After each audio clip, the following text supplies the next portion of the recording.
আসসালামু আলাইকুম। সবাইকে স্বাগত জানিয়ে আজকের রেসিপিটা শুরু করছি। আজকে একদম স্পেশাল একটা লইট্টা শুটকি ভুনা করে দেখাবো। লইট্টা শুটকিটা আমরা অনেকেই অনেকভাবে ভুনা করে থাকি, কিন্তু আজকের রেসিপিতে যদি একবার ভুনা করে দেখেন সবাই অনেক বেশি পছন্দ করবে, আর এটা খেতে অনেক বেশি ভালো লাগে।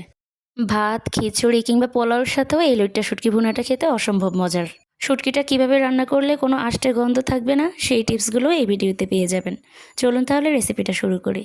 প্রথমে আমি 8 থেকে 10টি শুকনো মরিচ গরম পানিতে ভিজিয়ে রেখে দিচ্ছি। 5 মিনিটের মতো ভিজিয়ে রেখে দিব। এই ফাঁকে আমি শুটকিগুলো নিয়ে নিয়েছি।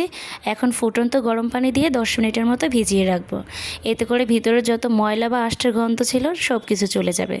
এখন একটা ব্লেন্ডারের জারে ভিজানো শুকনো মরিচ, 2টা পেঁয়াজ বড় সাইজের, আর একটা রসুন মোটা কুচি করে দিয়েছি, আর একটা টমেটো কুচি করে দিয়েছি। সামান্য পরিমাণে পানি দিয়ে একটি স্মুথ পেস্ট করে নেব।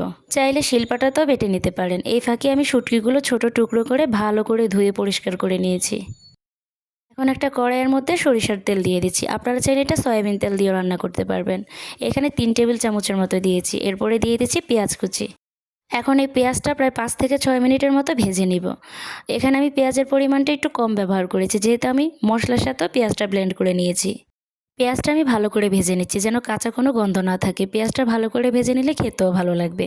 এরপর আমি একটা বড় সাইজের রসুনের কোয়া দিয়ে দিচ্ছি। এখানে ছোট রসুনটাও ব্যবহার করতে পারবেন। এরপর যে মশলাটা ব্লেন্ড করে নিয়েছিলাম সেটাই দিয়ে দিয়েছি। ঝালের পরিমাণটা অবশ্যই আপনাদের পছন্দ মতো ব্যবহার করতে পারবেন। এরপর এই মশলাটা ভালো করে কষিয়ে নিতে হবে, যেন পেঁয়াজের কাঁচা গন্ধ না থাকে। এখন কষিয়ে নেওয়ার পরে শুকনো উপকরণ দিয়ে দিচ্ছি। 1/2 চামচ লবণ, 1/2 চামচ হলুদ, আর 1 চামচ মরিচের গুঁড়া, 1/2 চামচ জিরা গুঁড়া দিয়ে সামান্য পরিমাণে পানি দিয়ে মশলাটা আবারও কষিয়ে নেব।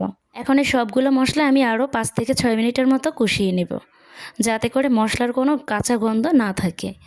আপনারা তো অনেকভাবেই শুটকিটা রান্না করে খেয়েছেন, তবে এইভাবে একবার হলেও বানিয়ে দেখবেন। অনেক বেশি ভালো লাগে এই শুটকি ভুনাটা খেতে।